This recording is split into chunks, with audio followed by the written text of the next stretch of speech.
Hello दोस्तों, आज हम प्रेमचंद की कहानी माँ पढ़ेंगे। आज बंदी छुटकर घर आ रहा है। करुणा ने एक दिन पहले ही घर लीप पोत रखा था। इन 3 वर्षों में उसने कठिन तपस्या करके जो 10-5 रुपये जमा कर रखे थे, वह सब पति के सत्कार और स्वागत की तैयारियों में खर्च कर दिए। पति के लिए धोतियों का नया जोड़ा लाई थी, नए कुर्ते बनवाए थे, बच्चे के लिए नए कोट और टोपी की आयोजना की थी। बार बार बच्चे को गले लगाती और प्रसन्न होती। अगर इस बच्चे ने सूर्य की भांति उदय होकर उसके अंधेरे जीवन को प्रदीप्त न कर दिया होता, तो कदाचित ठोकरों ने उसके जीवन का अंत कर दिया होता। पति के कारावास दंड के 3 ही महीने बाद इस बालक का जन्म हुआ। उसी का मुंह देख देख कर करुणा ने यह 3 साल काट दिए थे। वह सोचती, जब मैं बालक को उनके सामने ले जाऊंगी तो वह कितने प्रसन्न होंगे। उसे देखकर पहले तो चकित हो जाएंगे, फिर गोद में उठा लेंगे और कहेंगे, करुणा, तुमने यह रत्न देकर मुझे निहाल कर दिया। कैद के सारे कष्ट बालक की तोतली बातों में भूल जाएंगे। उनकी एक सरल, पवित्र, मोहक दृष्टि हृदय की सारी व्यवस्थाओं को धो डालेगी।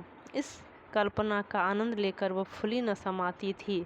वह सोच रही थी, आदित्य के साथ बहुत से आदमी होंगे। जिस समय वह द्वार पर पहुंचेंगे, जय जयकार की ध्वनि से आकाश गूंज उठेगा। वह कितना स्वर्गीय दृश्य होगा। उन आदमियों के बैठने के लिए करुणा ने एक फटा सा टाट बिछा दिया था, कुछ पान बना दिए थे और बार बार आमाशय नेत्रों से द्वार की ओर ताकती थी। पति की वह सुदृढ़, उदार, तेजपूर्ण मुद्रा बार बार आंखों में फिर जाती थी। उनकी वे बातें बार बार याद आती थीं जो चलते समय उनके मुख से निकलती थी। उनका वह धैर्य, वह आत्मबल जो पुलिस के प्रहारों के सामने भी अटल रहा था, वह मुस्कुराहट जो उस समय भी उनके अधरों पर खेल रही थी, वह आत्माभिमान जो उस समय भी उनके मुख से टपक रहा था। क्या करुणा के हृदय से कभी विस्मित हो सकता था? उसका स्मरण आते ही करुणा के निस्तेज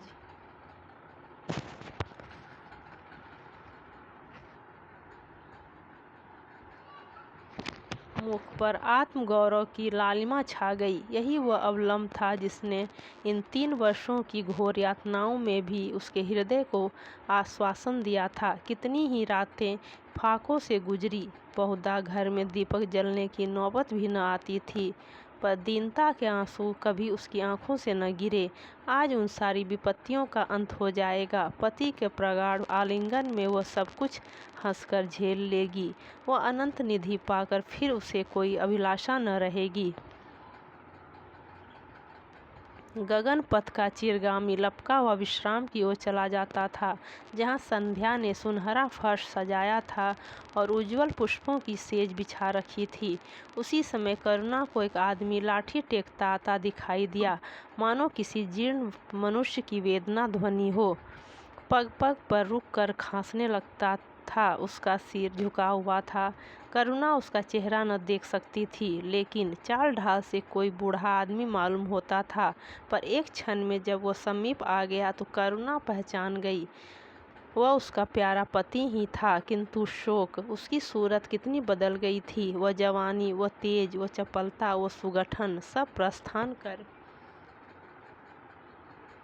चुका था। केवल हड्डियों का एक ढांचा रह गया था। न कोई संगी, न साथी, न यार, न दोस्त। करुणा उसे पहचानते ही बाहर निकल आई, पर आलिंगन की कामना हृदय में दबा कर रह गई। सारे मंसूबे धूल में मिल गए। सारा मनोल्लास आंसुओं के प्रवाह में बह गया, विलीन हो गया। आदित्य ने घर में कदम रखते ही मुस्कुरा कर करुणा को देखा, पर उस मुस्कान में वेदना का एक संसार भरा हुआ था। करुणा ऐसी शिथिल हो गई मानो हृदय का स्पंदन रुक गया हो। वह फटी हुई आंखों से स्वामी की ओर टकटकी बांधे खड़ी थी, मानो उसे अपनी आंखों पर अब भी विश्वास न आता हो। स्वागत या दुख का एक शब्द भी उसके मुंह से न निकला। बालक भी गोद में बैठा हुआ सहमी आंखों से इस कंकाल को देख रहा था और माता की गोद में चिमटा जाता था।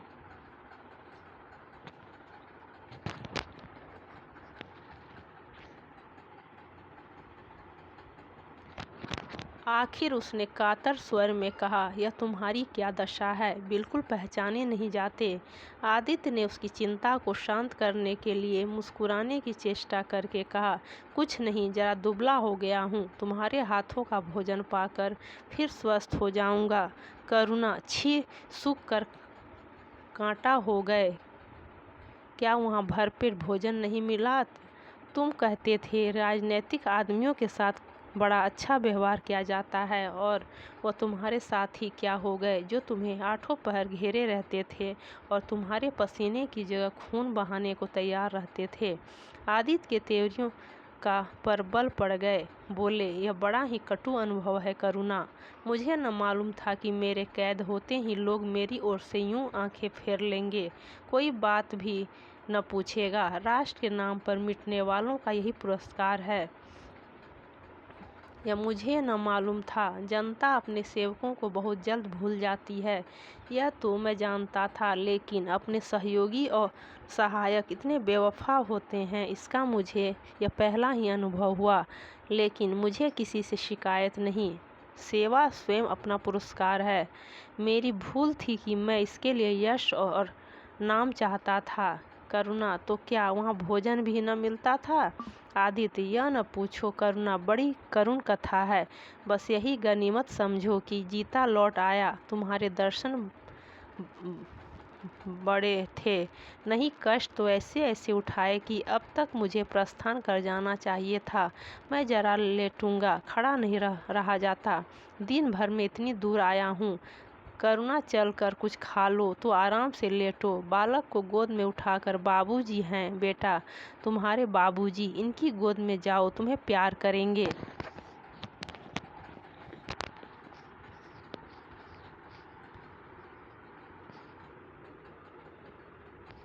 आदित्य ने आंसू भरी आंखों से बालक को देखा और उनका एक एक रोम उनका तिरस्कार करने लगा। अपने जीर्ण दशा पर उन्हें कभी इतना दुख न हुआ था। ईश्वर की असीम दया से यदि उनकी दशा संभल जाती तो वह फिर कभी राष्ट्रीय आंदोलन के समीप न जाते। इस फूल से बच्चे को यूं संसार में लाकर दरिद्रता की आग में झोंकने का उन्हें क्या अधिकार था? वो अब लक्ष्मी की उपासना करेंगे और अपना क्षुद्र जीवन बच्चे के लालन पालन के लिए अर्पित कर देंगे। उन्हें इस समय ऐसा ज्ञात हुआ कि बालक उन्हें उपेक्षा की दृष्टि से देख रहा है, मानो कह रहा है कि मेरे साथ आपने कौन सा कर्तव्य पालन किया। उनकी सारी कामना, सारा प्यार बालक को हृदय से लगा देने के लिए अधीर हो उठा, पर हाथ में फैल न सके। हाथों में शक्ति ही न थी। करुणा बालक को लिए हुए उठी और थाली में कुछ भोजन निकाल कर लाई। आदित्य ने क्षुधापूर्ण नेत्रों से थाली की ओर देखा, मानो आज बहुत दिनों के बाद कोई खाने की चीज सामने आई है। जानता था कि कई दिनों के उपवास के बाद और आरोग्य की इस गई गुजरी दशा में उसे जबान को काबू में रखना चाहिए, पर सब्र न कर सका। थाली पर टूट पड़ा और देखते देखते थाली साफ कर दी। करुणा सशंक हो गई। उसने दोबारा किसी चीज के लिए न पूछा, थाली उठाकर चली गई, पर उसका दिल कह रहा था, इतना तो कभी न खाते थे। करुणा बच्चे को कुछ खिला रही थी कि एकाएक कानों में आवाज आई, करुणा। करुणा ने आकर पूछा, क्या तुमने मुझे पुकारा है? आदित्य का चेहरा पीला पड़ गया था और सांस जोर जोर से चल रही थी। हाथों के सहारे वहीं टाट पर लेट गए थे। करुणा उनकी यह हालत देखकर घबरा गई। बोली, जाकर किसी वैद्य को बुला लाऊं?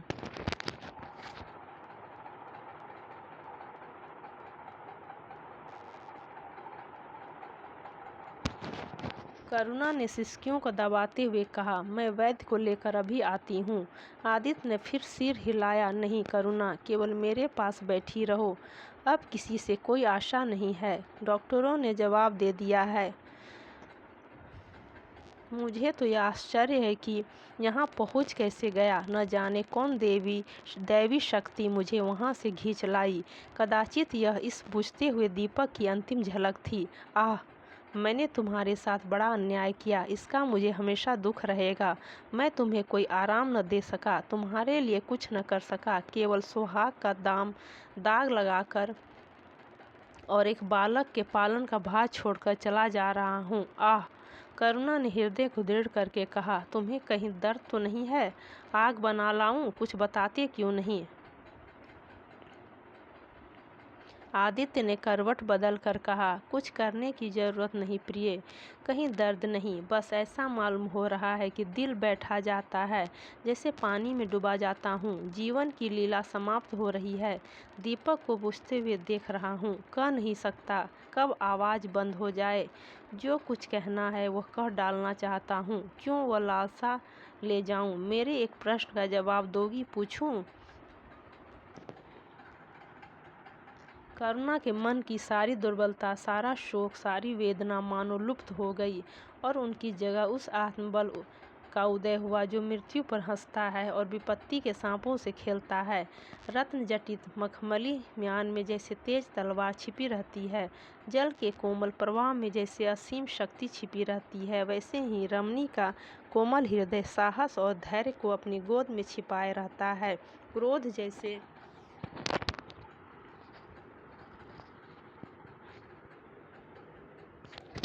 तलवार को बाहर खींच लेता है, विज्ञान जैसे जल शक्ति का उद्घाटन कर लेता है, वैसे ही प्रेम रमणी के साहस और धैर्य को प्रदीप्त कर देता है।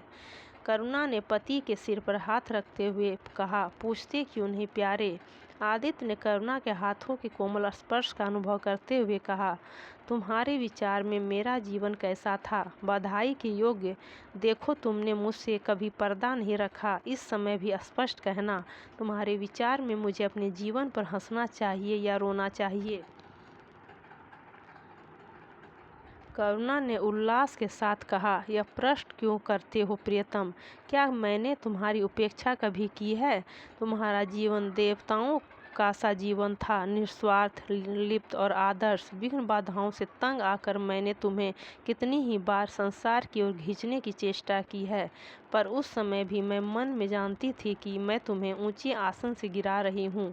अगर तुम माया मोह में फंसे होते तो कदाचित मेरे मन को अधिक संतोष होता, लेकिन मेरी आत्मा को वह गर्व और उल्लास न होता जो इस समय हो रहा है।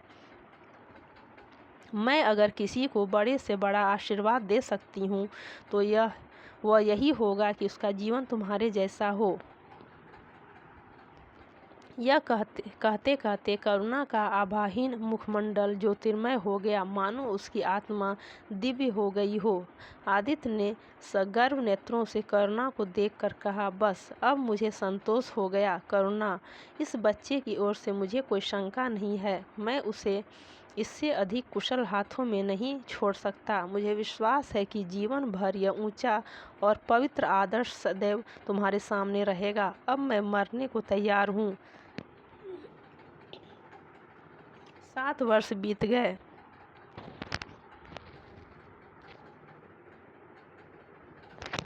बालक प्रकाश अब 10 साल का रूपवान, बलिष्ठ, प्रसन्न मुख कुमार था। बल का तेज, साहसी और मनस्वी। भय तो उसे छू भी नहीं गया था। करुणा का संतप्त हृदय उसे देखकर शीतल हो जाता। संसार करुणा को अभागिनी और दीन समझे, वह कभी भाग्य का रोना नहीं रोती। उसने उन आभूषणों को बेच डाला जो पति के जीवन में उसे प्राणों से प्रिय थे, और उस धन से कुछ गायें और भैंसें मोल ले ली। वह कृषक की बेटी थी और गोपालन उसके लिए कोई नया व्यवसाय न था। इसी को उसने अपने जीवन का साधन बनाया। विशुद्ध दूध कहाँ मैसर होता है, सब दूध हाथों हाथ बिक जाता। करुणा को पहर रात तक काम में लगा रहना पड़ता, पर वह प्रसन्न थी। उसके मुख पर निराशा या दीनता की छाया नहीं, संकल्प और साहस का तेज है। उसके एक एक अंग से आत्मगौरव की ज्योति सी निकल रही है।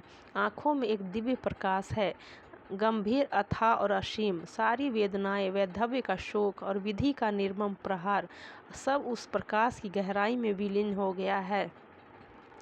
प्रकाश पर वह जान देती है। उसका आनंद, उसकी अभिलाषा, उसका संसार, उसका स्वर्ग, सब प्रकाश पर निछावर है। पर यह मजाल नहीं कि प्रकाश कोई शरारत करे और करुणा आंखें बंद कर ले। नहीं, वह उसके चरित्र की बड़ी कठोरता से देखभाल करती है। वह प्रकाश की माँ नहीं, माँ बाप दोनों है। उसके पुत्र स्नेह में माता की ममता के साथ पिता की कठोरता भी मिली हुई है। पति के अंतिम शब्द अभी तक उसके कानों में गूंज रहे हैं। वो आत्मोल्लास जो उनके चेहरे पर झलकने लगा था, वो गर्वमय लाली जो उनकी आंखों में छा गई थी, अभी तक उसकी आंखों में फिर रही है। निरंतर पति चिंतन ने आदित्य को उसकी आंखों में प्रत्यक्ष कर दिया है। वह सदैव उनकी उपस्थिति का अनुभव क्या करती है। उसे ऐसा जान पड़ता है कि आदित्य की आत्मा सदैव उसकी रक्षा करती रहती है। उसकी यही हार्दिक अभिलाषा है कि प्रकाश जवान होकर पिता का पथगामी हो। संध्या हो गई थी। एक भिखारिन द्वार पर आकर भीख मांगने लगी। करुणा उस समय गौओं को पानी दे रही थी। प्रकाश बाहर खेल रहा था। बालक ही तो ठहरा। शरारत सूझी, घर में गया और कटोरी में थोड़ा सा भूसा लेकर बाहर निकला। भिखारी ने अपनी झोली फैला दी। प्रकाश ने भूसा उसकी झोली में डाल दिया और जोर जोर से तालियां बजाता हुआ भागा।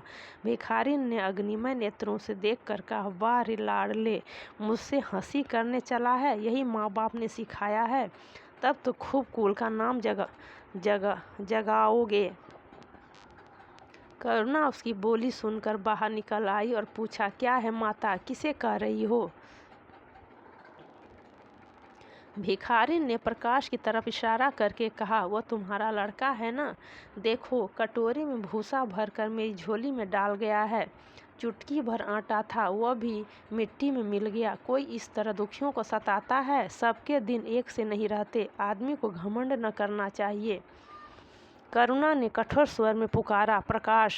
प्रकाश लज्जित न हुआ, अभिमान से सिर उठाए हुए आया और बोला, वह हमारे घर भीख क्यों मांगने आई है? कुछ काम क्यों नहीं करती? करुणा ने उसे समझाने की चेष्टा करके कहा, शर्म नहीं आती, उल्टे और आंख दिखाते हो। प्रकाश, शर्म क्यों आए? यह क्यों रोज भीख मांगने आती है हमारे यहाँ? क्या कोई चीज़ मुफ्त आती है? करुणा, तुम्हें कुछ न देना था तो सीधे से कह देते, जाओ। तुमने यह शरारत क्यों की? प्रकाश, उनकी आदत कैसे छूटती?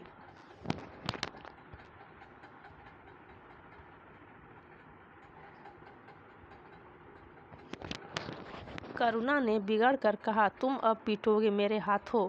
प्रकाश, पीटूंगा? क्यों? आप जबरदस्ती पीटेंगी? दूसरे मुल्कों में अगर कोई भीख मांगे तो कैद कर लिया जाए, यह नहीं कि उल्टे भिखमंगों को और शह दी जाए। करुणा, जो अपंग है वह कैसे काम करे?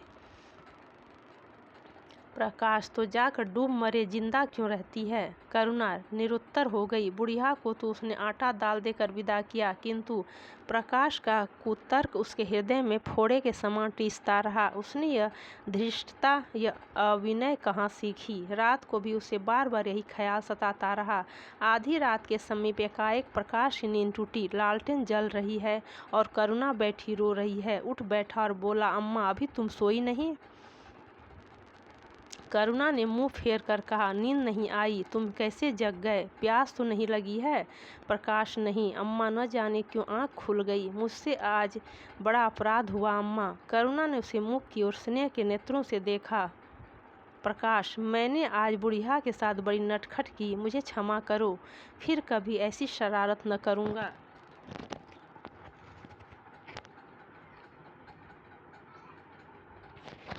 यह कहकर रोने लगा। करुणा ने स्नेहाद्र होकर उसे गले लगा लिया और उसके कपोलों का चुंबन करके बोली, बेटा, मुझे खुश करने के लिए यह कह रहे हो या तुम्हारे मन में सचमुच पछतावा हो रहा है? प्रकाश ने सिसकते हुए कहा, नहीं अम्मा, मुझे दिल से अफसोस हो रहा है। अब कि वो बुढ़िया आएगी तो मैं उसे बहुत से पैसे दूंगा। करुणा का हृदय मतवाला हो गया। ऐसा जान पड़ा आदित्य सामने खड़े बच्चे को आशीर्वाद दे रहे हैं और कह रहे हैं, करुणा, क्षोभ मत कर, प्रकाश अपने पिता का नाम रोशन करेगा, तेरी संपूर्ण कामना पूरी हो जाएगी। लेकिन प्रकाश के कर्म और वचन में मेल न था और दिनों के साथ उसके चरित्र का अंग प्रत्यक्ष होता जाता था। जहीन था कि विश्वविद्यालय से उसे वजीफे मिलते थे। करुणा भी उसकी यथेष्ट सहायता करती थी, फिर भी उसका खर्च पूरा न पड़ता था। वह व्ययता और सरल जीवन पर विद्वता से भरे हुए व्याख्यान दे सकता था, पर उसका रहन सहन फैशन के अंधभक्तों से जौ भर घट कर न था। प्रदर्शन की धुन उसे हमेशा सवार रहती थी। उसके मन और बुद्धि में निरंतर द्वंद्व होता रहता था। मन जाति की ओर था, बुद्धि अपनी ओर। बुद्धि मन को दबाए रहती थी। उसके सामने मन की एक नचलती थी। जाति सेवा ऊपर की ऊसर की खेती है। वहाँ बड़े से बड़ा उपहार जो मिल सकता है वह गौरव है, यश, पर वह भी अस्थायी नहीं, इतना अस्थिर कि क्षण में जीवन भर की कमाई पर पानी फिर सकता है। अतएव उसका अंतःकरण अनिवार्य वेग के साथ विलासमय जीवन की ओर झुकता था। यहाँ तक कि धीरे धीरे उसे त्याग और निग्रह से घृणा होने लगी। वह दुर्वस्था और दरिद्रता को हे समझता था। उसके हृदय न था, भाव न थे, केवल मस्तिष्क था। मस्तिष्क में दर्द कहाँ, वहाँ तो तर्क है, मंसूबे हैं।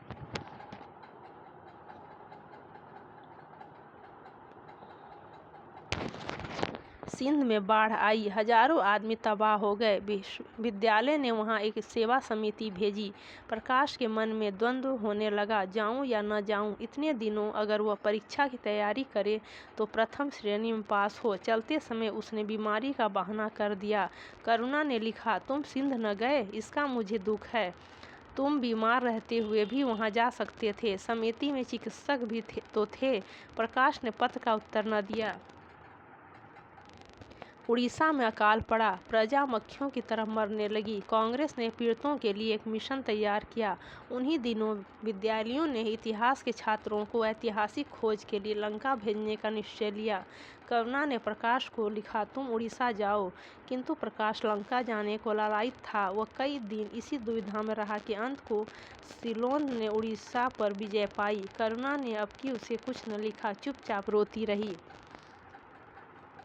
सिलोन से लौटकर प्रकाश छुट्टियां में घर गया। करुणा उससे घिंची घिंची रही। प्रकाश मन में लज्जित हुआ और संकल्प किया कि अब की कोई अवसर आया तो अम्मा को अवश्य प्रसन्न करूंगा। वो निश्चय करके वह विद्यालय लौटा, लेकिन यहाँ आते ही फिर परीक्षा की फिक्र सवार हो गई। यहाँ तक कि परीक्षा के दिन आ गए, मगर इम्तिहान से फुर्सत पाकर भी प्रकाश घर न गया। विद्यालय के एक अध्यापक कश्मीर सैर करने जा रहे थे। प्रकाश उन्हीं के साथ कश्मीर चल खड़ा हुआ। जब परीक्षा फल निकला और प्रकाश प्रथम आया, तब उसे घर की याद आई। उसने तुरंत करुणा को पत्र लिखा और अपने आने की सूचना दी। माता को प्रसन्न करने के लिए उसने 2-4 शब्द जाति सेवा के विषय में भी लिखे। अब मैं आपकी आज्ञा का पालन करने को तैयार हूँ। मैंने शिक्षा संबंधी कार्य करने का निश्चय किया है। इसी विचार से मैंने वह विशिष्ट स्थान प्राप्त किया है। हमारे नेता भी तो विद्यालयों के आचार्यों ही का सम्मान करते हैं। अभी तक इन उपाधियों के मुंह से वे मुक्त नहीं हुए हैं। हमारे नेता भी योग्यता, सदुत्साह, लगन का उतना सम्मान नहीं करते जितना उपाधियों का।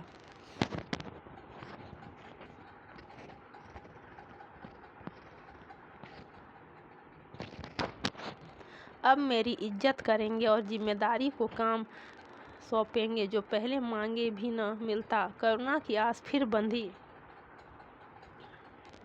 विद्यालय खुलते ही प्रकाश के नाम रजिस्ट्रार का पत्र पहुंचा। उन्होंने प्रकाश का इंग्लैंड जाकर विद्याभ्यास करने के लिए सरकारी वजीफे की मंजूरी की सूचना दी थी। प्रकाश पत्र हाथ में लिए हर्ष के अनुवाद में जाकर माँ से बोला, अम्मा, मुझे इंग्लैंड जाकर पढ़ने के लिए सरकारी वजीफा मिल गया।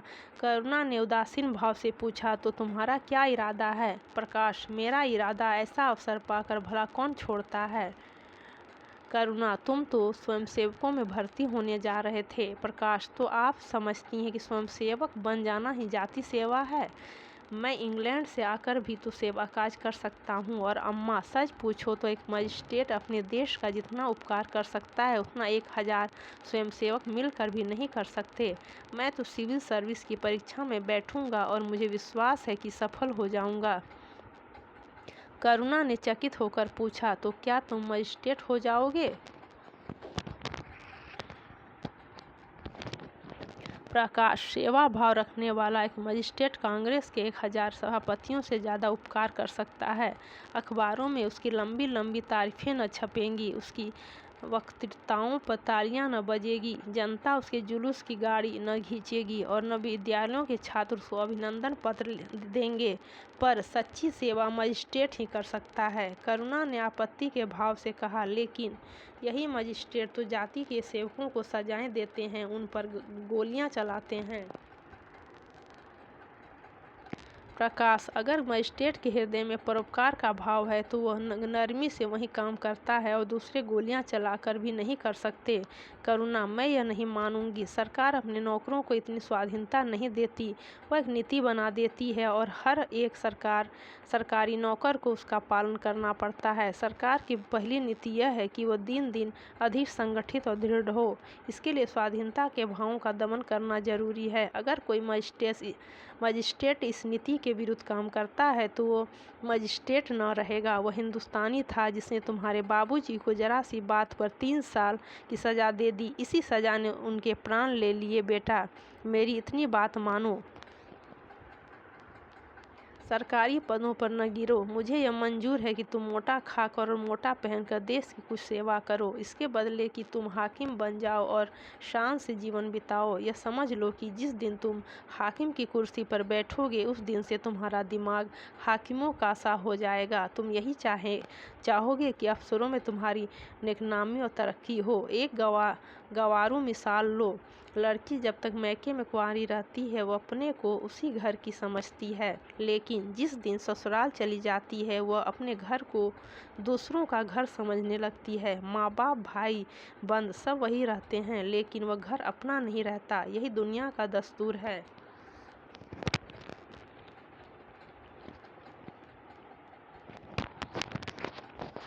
प्रकाश ने खींच कर कहा, तो क्या आप यही चाहती हैं कि मैं जिंदगी भर चारों तरफ ठोकरें खाता फिरूं? करुणा कठोर नेत्रों से देखकर बोली, अगर ठोकर खाकर आत्मा स्वाधीन रह सकती है तो मैं कहूँगी कि ठोकर खाना अच्छा है। प्रकाश ने निश्चयात्मक भाव से पूछा, तो आपकी यही इच्छा है? करुणा ने उसी स्वर में उत्तर दिया, हाँ, मेरी यही इच्छा है। प्रकाश ने कुछ जवाब न दिया, उठकर बाहर चला गया और तुरंत रजिस्ट्रार को इनकारी पत्र लिख भेजा। मगर उसी क्षण से मानो उसके सिर पर विपत्ति ने आसन जमा लिया। विरक्त और विमन अपने कमरे में पड़ा रहता, न कहीं घूमने जाता, न किसी से मिलता, मुंह लटकाए भीतर आता और फिर बाहर चला जाता।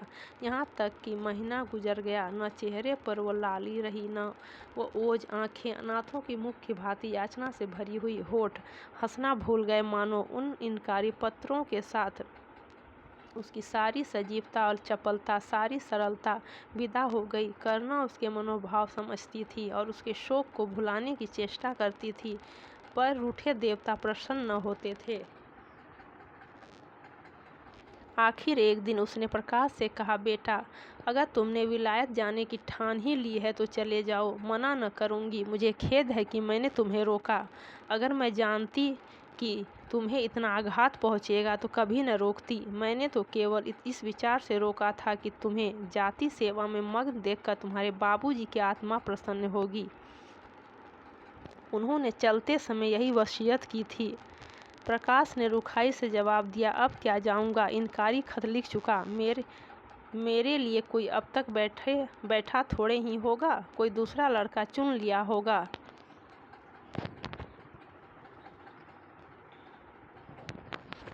फिर करना ही क्या है? जब आपकी मर्जी है कि गांव गांव की खाक छानता फिरूं तो वही सही। करुणा का गर्व चूर चूर हो गया। इस अनुमति से उसने बाधा का काम लेना चाहा था, पर सफल न हुई। बोली, अभी कोई न चुना गया होगा, लिख दो, मैं जाने को तैयार हूँ। प्रकाश ने झुंझलाकर कहा, अब कुछ नहीं हो सकता, लोग हंसी उड़ाएंगे। मैंने तय कर लिया है कि जीवन को आपकी इच्छा के अनुकूल बनाऊंगा। करुणा, तुमने अगर शुद्ध मन से यह इरादा किया होता तो यूं न रहते। तुम मुझसे सत्याग्रह कर रहे हो। अगर मन को दबाकर मुझे अपनी राह का कांटा समझकर तुमने मेरी इच्छा पूरी भी की तो क्या? मैं तो सब जानती कि तुम्हारे मन में आप सेवा का भाव उत्पन्न होता। तुम आप ही रजिस्ट्रार साहब को पत्र लिख दो। प्रकाश, अब मैं नहीं लिख सकता, तो इसी शोक में तने बैठे रहोगे? लाचारी है। करुणा ने और कुछ न कहा। जरा देर में प्रकाश ने देखा कि वह कहीं जा रही है, मगर वह कुछ बोला नहीं। करुणा के लिए बाहर आना जाना कोई साधारण बात न थी, लेकिन जब संध्या हो गई और करुणा न आई तो प्रकाश को चिंता होने लगी। अम्मा कहाँ गई? यह प्रश्न बार बार उसके मन में उठने लगा। प्रकाश सारी रात द्वार पर बैठा रहा। भांति भांति की शंकाएं मन में उठने लगीं। उसे अब याद आया कि चलते समय करुणा कितनी उदास थी, उसकी आंखें कितनी लाल थी। यह बातें प्रकाश को उस समय क्यों न नजर आई? वह क्यों स्वार्थ में अंधा हो गया था? हाँ, अब प्रकाश को याद आया कि माता ने साफ सुथरे कपड़े पहने थे, उनके हाथ में छतरी भी थी। तो क्या वह कहीं बहुत दूर चली गई हैं? किससे पूछे? अनिष्ट के भय से प्रकाश रोने लगा। श्रावण की अंधेरी भयानक रात थी। आकाश में श्याम मेघमालाएं भीषण स्वप्न की भांति छाई हुई थी। प्रकाश रह रहकर आकाश की ओर देखता था, मानो करुणा उन्हीं मेघमालाओं में छिपी बैठी है। उसने निश्चय किया कि सवेरा होते ही माँ को खोजने चलूँगा, और अगर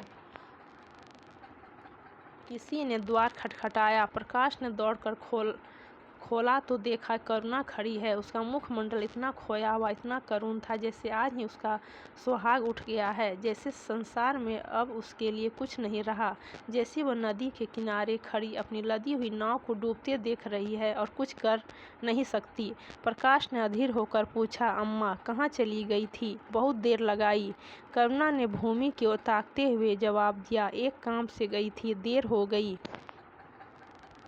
यह कहते हुए उसने प्रकाश के सामने एक बंद लिफाफा फेंक दिया। प्रकाश ने उत्सुक होकर लिफाफा उठा लिया। ऊपर ही विद्यालय की मुहर थी। तुरंत ही लिफाफा खोलकर पढ़ा। हल्की सी लालिमा चेहरे पर दौड़ गई। पूछा, यह तुम्हें कहाँ मिल गया अम्मा? करुणा, तुम्हारे रजिस्ट्रार के पास से लाई हूँ।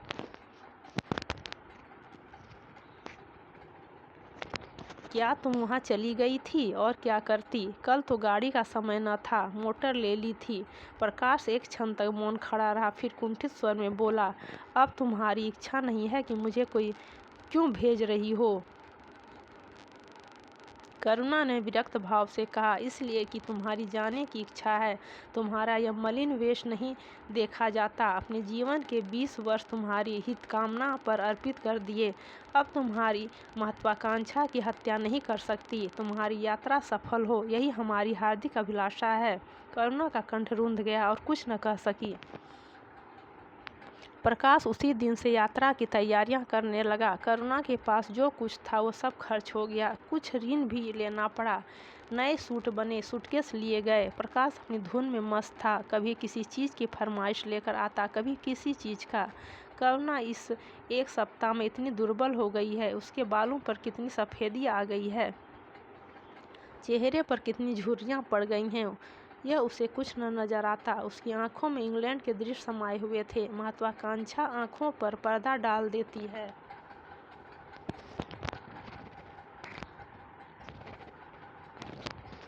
प्रस्थान का दिन आया। आज कई दिनों के बाद धूप निकली थी। करुणा स्वामी के पुराने कपड़ों को बाहर निकाल रही थी। उनकी गाढ़े चादरें, खद्दर के कुर्ते पाजामे और लिहाफ अभी तक संदूक में संचित थे। प्रतिवर्ष वे धूप में सुखाए जाते और झाड़ पोंछ कर रख दिए जाते थे। करुणा ने आज फिर उन कपड़ों को निकाला, मगर सुखा कर रखने के लिए नहीं, गरीबों में बांट देने के लिए। वह आज पति से नाराज है। वो लुटिया, डोर और घड़ी जो आदित्य की चिरसंगिनी थी और जिनकी 20 वर्ष से करुणा ने उपासना की थी, आज निकाल कर आंगन में फेंक दी गई।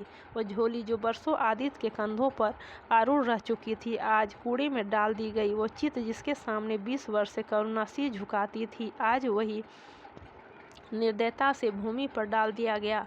पति का कोई स्मृति चिन्ह वह अब अपने घर में नहीं रखना चाहती। उसका अंतःकरण शोक और निराशा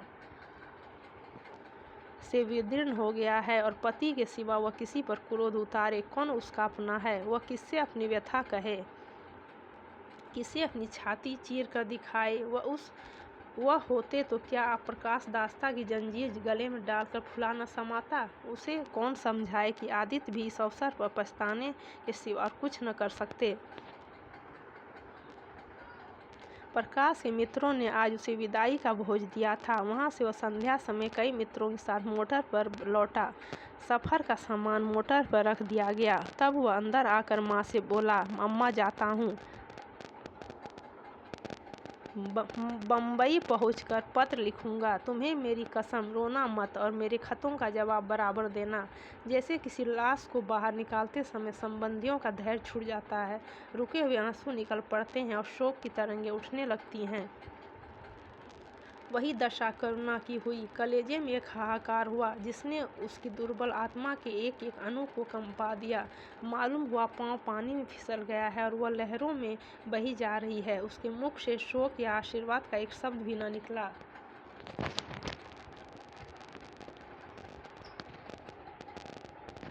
प्रकाश ने उसे चरण छुए, अश्रु जल से माता के चरणों को पखारा, फिर बाहर चला। करुणा पाषाण मूर्ति की भांति खड़ी थी। सहसा ग्वाले ने आकर कहा, बहू जी, भैया चले गए, बहुत रोते थे। तब करुणा की समाधि टूटी। देखा सामने कोई नहीं है। घर में मृत्यु का सा सन्नाटा छाया हुआ है और मानो हृदय की गति बंद हो गई है। सहसा करुणा की दृष्टि ऊपर उठ गई। उसने देखा कि आदित्य अपनी गोद में प्रकाश की निर्जीव देह लिए खड़े हो रहे हैं। करुणा पछाड़ खाकर गिर पड़ी।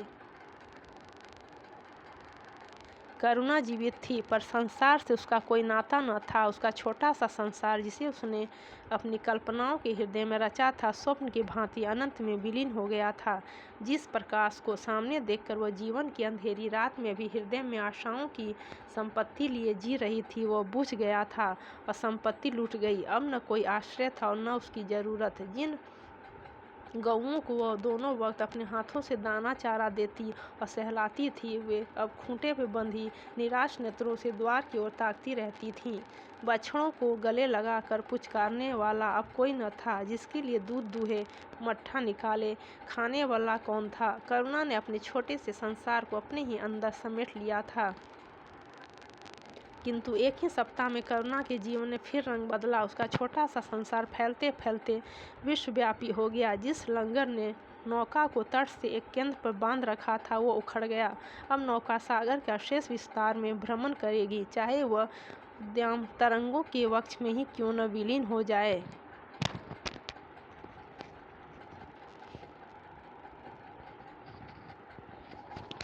करुणा द्वार पर आ बैठती और मोहल्ले भर के लड़कों को जमा करके दूध पिलाती। दोपहर तक मक्खन निकालती और वो मक्खन मोहल्ले के लड़के खाते। फिर भांति भांति के पकवान बनाती और कुत्तों को खिलाती। अब यही उसका नित्य का नियम हो गया। चिड़ियाँ, कुत्ते, बिल्लियाँ, चींटियाँ सब अपने हो गए। प्रेम का यह द्वार अब किसी के लिए बंद न था। उस अंगुल भर जगह में जो प्रकाश के लिए भी काफ़ी न थी, अब समस्त संसार समा गया था। एक दिन प्रकाश का पत्र आया। करुणा ने उसे उठाकर फेंक दिया। फिर थोड़ी देर के बाद उसे उठाकर फाड़ डाला और चिड़ियों को दाना चुगाने लगी। मगर जब निशा योगिनी ने अपनी धुनी जलाई और वेदनाएं उससे वरदान मांगने के लिए विकल होकर चली, तो करुणा की मनोवेदना भी सजग हो उठी। प्रकाश का पत्र पढ़ने के लिए उसका मन व्याकुल हो उठा। उसने सोचा, प्रकाश मेरा कौन है? मेरा उससे क्या प्रयोजन? हाँ, प्रकाश मेरा कौन है? हाँ, प्रकाश मेरा कौन है? हृदय ने उत्तर दिया, प्रकाश तेरा सर्वस्व है। वह तेरे उस अमर प्रेम की निशानी है जिससे तू सदैव के लिए वंचित हो गई। वह तेरे प्राण है, तेरे जीवन दीपक का प्रकाश, तेरी वंचित कामनाओं का माधुर्य, तेरे अश्रु जल में विहार करने वाला हंस। करुणा उस पत्र के टुकड़ों को जमा करने लगी, माना उसके प्राण बिखर गए हों। एक एक टुकड़ा उसे अपने खोए हुए प्रेम का एक पदचिह्न सा मालूम होता था। जब सारे पुर्जे जमा हो गए तो करुणा दीपक के सामने बैठकर उसे जोड़ने लगी, जैसे कोई वियोगी हृदय प्रेम के टूटे हुए तारों को जोड़ रहा हो। हाय री ममता! वह अभागिन सारी रात उन पुर्जों को जोड़ने में लगा रही। पत्र दोनों ओर लिखा था, इसलिए पुर्जों को ठीक स्थान पर रखना और भी कठिन था। कोई शब्द, कोई वाक्य बीच में गायब हो जाता। उस एक टुकड़े को फिर खोजने लगती। सारी रात बीत गई, पर पत्र अभी तक अपूर्ण था। दिन चढ़ाया। मोहल्ले के लौंडे मक्खन और दूध की चाह में एकत्र हो गए। कुत्तों और बिल्लियों का आगमन हुआ। चिड़ियाँ आकर आंगन में फुदकने लगीं।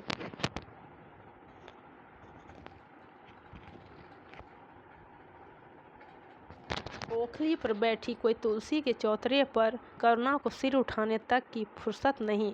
दोपहर हुआ, करुणा ने सिर न उठाया। न भूख थी न प्यास। फिर संध्या हो गई, पर वह पत्र अभी तक अधूरा था। पत्र का आशय समझ में आ रहा था। प्रकाश का जहाज कहीं से कहीं जा रहा है। उसके हृदय में कुछ उठा हुआ है। क्या उठा हुआ है, यह करुणा न सोच सकी। करुणा पुत्र की लेखनी से निकले हुए एक एक शब्द को पढ़ना और उसे हृदय पर अंकित कर लेना चाहती थी। इस भांति 3 दिन गुजर गए। संध्या हो गई थी। 3 दिन की जागी आंखें जरा झपक गई। करुणा ने देखा एक लंबा चौड़ा कमरा है। उसमें मेजें और कुर्सियां लगी हुई हैं। बीच में ऊंचे मंच पर कोई आदमी बैठा हुआ है। करुणा ने ध्यान से देखा, प्रकाश था। एक क्षण में एक कैदी उसके सामने लाया गया। उसके हाथ पांव में जंजीर थी, कमर झुकी हुई। यह आदित्य थे। करुणा की आंखें खुल गईं, आंसू बहने लगे। उसने पत्र के टुकड़ों को फिर समेट लिया और उसे जलाकर राख कर डाला।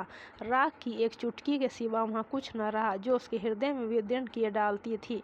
इसी एक चुटकी राख में उसका गुड़ियों वाला बचपन, उसका संतप्त यौवन और उसका तृष्णामय वैधव्य सब समा गया। प्रातःकाल लोगों ने देखा कि पक्षी पिंजड़े में उड़ चुका था। आदित्य का चित्र अब भी उसके शून्य हृदय से चिपटा हुआ था।